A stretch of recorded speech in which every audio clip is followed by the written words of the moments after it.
So when are your tires actually worn out? This is a question a lot of us ask ourselves. For many, the answer is when they no longer pass a safety inspection. But waiting that long can have a serious impact on your safety. The U.S. federal government doesn't have any laws for tread depth, but 42 of the states and all of Canada do have regulations. They consider 2/32 of an inch to be the minimum legal tread depth. 2 other states, including California, consider 1/32 to be the minimum, and 6 states have no standards at all. Since 1968, U.S. laws required that a raised bar be molded across all tires. When tires are worn enough that this bar becomes visible, there's just 2/32 of an inch of tread left. But does that older standard give you enough safety? Well, Consumer Reports issued a call to consider replacing tires when tread reaches 4/32 of an inch. And the recommendation is backed by some very compelling studies. Now, before I go into the studies, you need to know that the big issue is braking on wet surfaces. We tend to think of the brakes doing all the stopping, but you also need to have effective tires to actually stop the car. When it's wet or snowy, the tread of the tire is critical to stopping power. Picture this. You're driving over a water-covered stretch of road. Your tires actually need to be in contact with the road in order to stop. That means the tire has to channel water away so the tire is actually contacting the road and not floating on a thin film of water, a condition known as hydroplaning. When there's not enough tread depth on a tire, it can't move the water out of the way and you start to hydroplane. This is where the studies come in. I think you'll be surprised.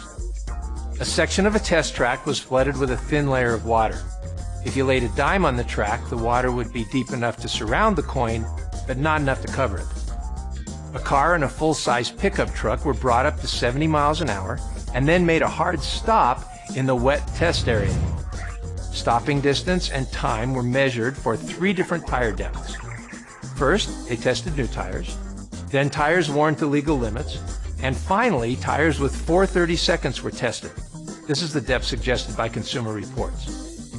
When the car with the legally worn tires had braked for the distance required to stop the car with new tires, it was still going 55 miles an hour. The stopping distance was nearly double. That means if you barely have room to stop with new tires, then you would hit the car in front of you at 55 miles an hour with the worn tires. Now, with the partially worn tires, at the depth recommended by Consumer Reports, the car was still going 45 miles an hour at the point where the new tires brought the car to a halt. That's a big improvement. You can see why Consumer Reports and others are calling for a new standard. Now, without going into all the details, let me tell you that stopping the truck with worn tires needed almost 1/10 of a mile of clear road ahead to come to a safe stop. Obviously, this is really a big safety issue. These are the same vehicles with different sets of tires. Brakes were the same, so the only variable was the tires. So how do you know when your tires are at 4/32 of an inch? Well, it's pretty easy. Just insert a quarter into the tread. Put it in upside down. If the tread doesn't cover George Washington's hairline, it's time to replace your tires. With a Canadian quarter, the tread should cover the numbers in the year stamp.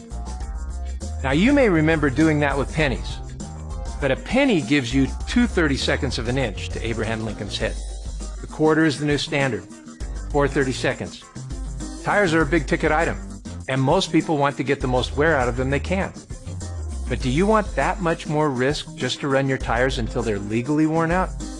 For me, and I would guess for many, the answer is no. Well, Mr. Washington, let's go out and look at my tires. We'll be right back.